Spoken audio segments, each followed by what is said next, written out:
Alright, so we've got the Model 42 tiller hooked up to the X748.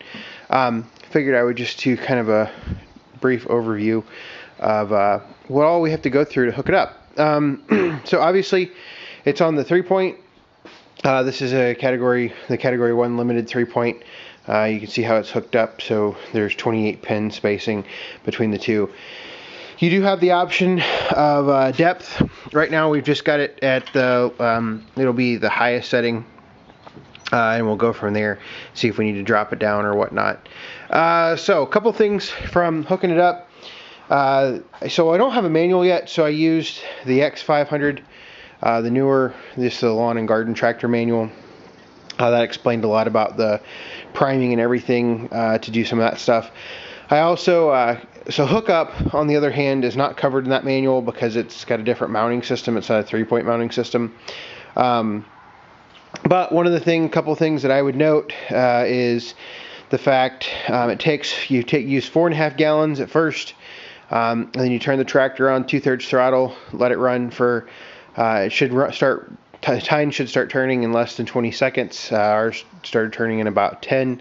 So everything's good to go there. That was the priming setup, which was very interesting. I was kind of nervous about running a pump for 10 or 20 seconds without any fluid, but I picked right up, so there shouldn't be a problem there. I do not have the chains on quite yet. I don't have the chains at the moment, so when I use it later today, we'll have to come up with a little bit of a just a quick fix to hold up the flap there. I really want the flap. Also, we don't have a dipstick, so what we'll have to do, I'll have to order the dipstick. It's just the shipping container, the shipping lid, so that'll be something I'll have to do. A couple of the biggest things is routing the hose. Right now we have it set so it's counter rotating.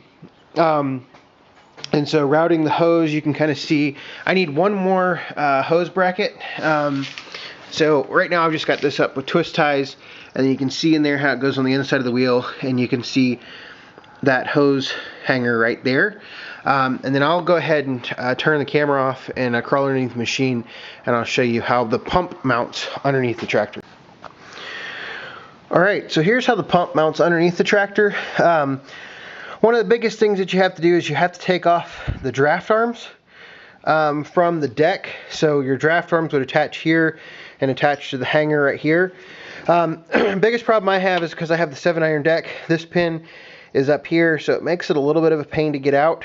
These rock shafts, or whatever you want to call them, did not come with my tiller, so I had to buy these. There's the part number. But the pump just kind of hangs here, and what we're going to do is I'll when I get everything set, what I'll do is I'll lift it up, and I'll just leave it at mower deck height 5. I think that's what you're supposed to do, and we'll go from there. But this is how it hangs in here. You can kind of see how the mounting works. This is basically a rock shaft. It pulls up, and I'll leave it at height 5, and we'll go from there. There's the drive shaft, how it hooks to the mid-mount PTO, and you can kind of see how that hose hanger, sorry for the light there, you can see how that hose hanger is holding the hoses up. Overall, not that complicated, just a lot of crawling into the machine and working with it and getting these installed and taking the old pins out. The only thing that I had to buy were these clips right here, the washers, and this one pin. Oh no, sorry, the pins. No, yeah, this one pin right here. This is basically what locks the bracket into place, so you need a total of 3 pins. This pin right here is on this bracket. This pin right here is completely separate. So that's everything you need. As I've been told by a couple people, the tillers did not come with the other half of the drive shaft, I guess.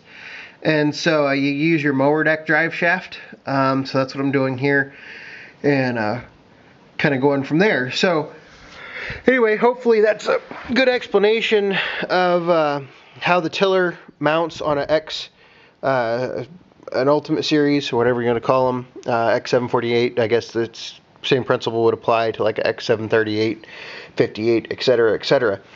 So next thing is we'll go ahead and get out and catch some video of it in action.